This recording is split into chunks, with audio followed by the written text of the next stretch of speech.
Yo, welcome back to another video.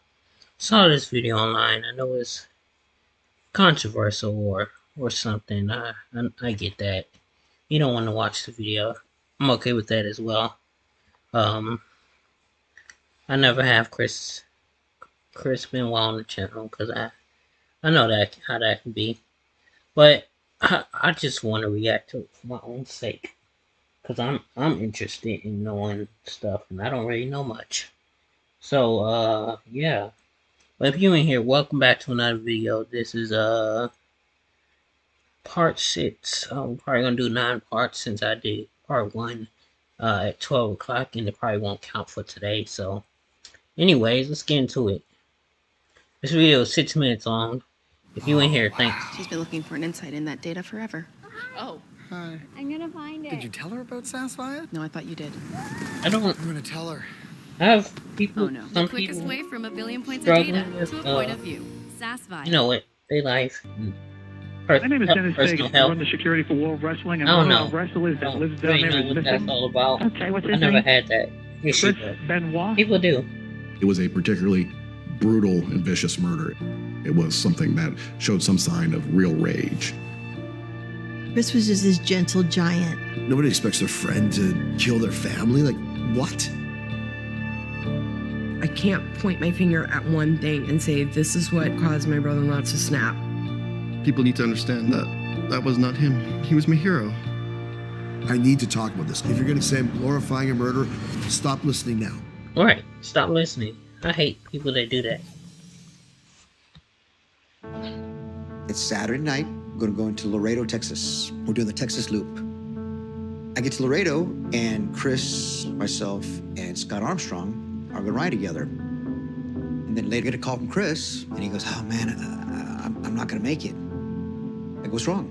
He goes, "Daniel and Nancy have food poisoning, and I'm just trying to take care of them." And I'm like, "Oh man, are you good? You all right?" And he's like, "Yeah, I'm okay. I said, "Well, tomorrow we're in Houston for the pay-per-view." So he goes, okay, great. I said, "Okay, man." And he goes, Chavo. I go, "Yeah?" And he goes, "I love you." And I'm like, "Okay, brother, I love you too, man." That was weird. And I go, "Are you okay?" He's like, "Yeah, I'm okay, man. I'm just really tired." And I said, "Okay, man. Okay, well, you can call me if you need to get any problem." "Okay, well, I will." So then, that's it. About 5:30 in the morning, I get a text, and it was from Chris's phone, and it said, "The dogs are in the enclosed pool area, and the back door is open." So I'm just half asleep, and I see this text, and I'm like, the heck is that? All of a sudden, 30 seconds later, I get another text from Nancy's phone, and it says the exact same thing. I was like, what? That's weird. I get another text right afterwards. It tells me his physical address. What is that? So I disregarded, thinking I'm picking Chris up in 3 hours at the airport. So then, I meet Scott downstairs. We go get breakfast, and I talk to him. I go, "Hey, man, did you get a weird text from Chris?" He goes, "Yeah, I did." I said, "What did it say?" And he said the exact same thing. We drive to Corpus Christi for the next show. Still no word from Chris.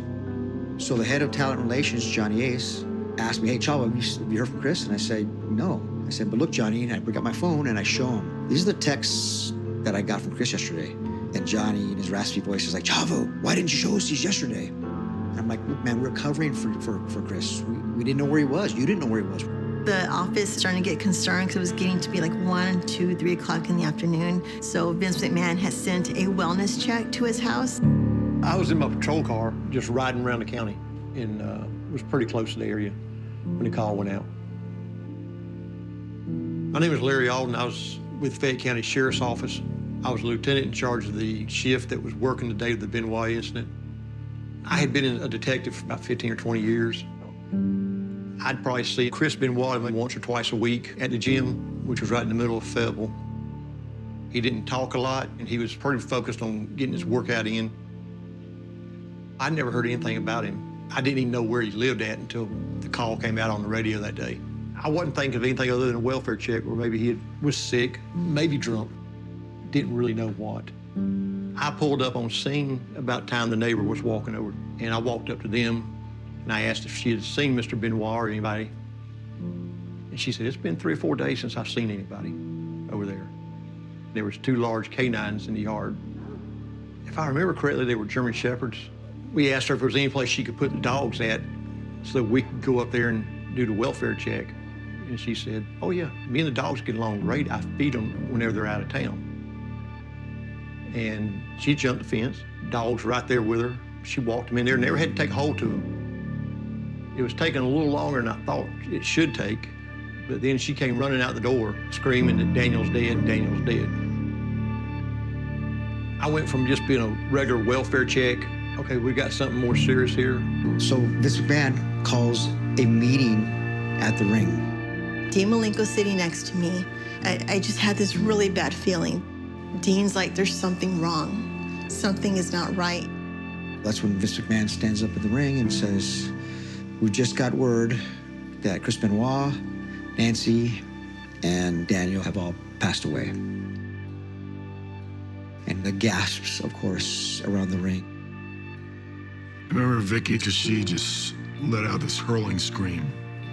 I freaked out and I started crying, and Dean kind of stood up and he grabbed my hand and he took me off to the back. So then Vince is backstage and I walk up to Vince and I said, what happened? What happened? And I'm a little frantic. And he says, they're gone. I said, what do you mean they're gone? And he hugs me super tight. And my head's on his shoulder, like crying to Vince, like, no, no, no. Like, what happened? I don't understand. I don't understand. Nobody understood because no one knew the details yet.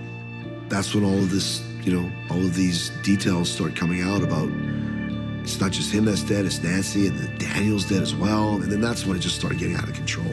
The father killed his wife and son and then committed suicide. That's what's happened here. You didn't want to believe it. Can't believe it. Can't be true. But it was. Dang. That was a lot. Join us on a new episode of Tales. I knew the full context. I just know he killed her. I didn't know it was all that. But I guess it was. I mean, it's not that far out to say.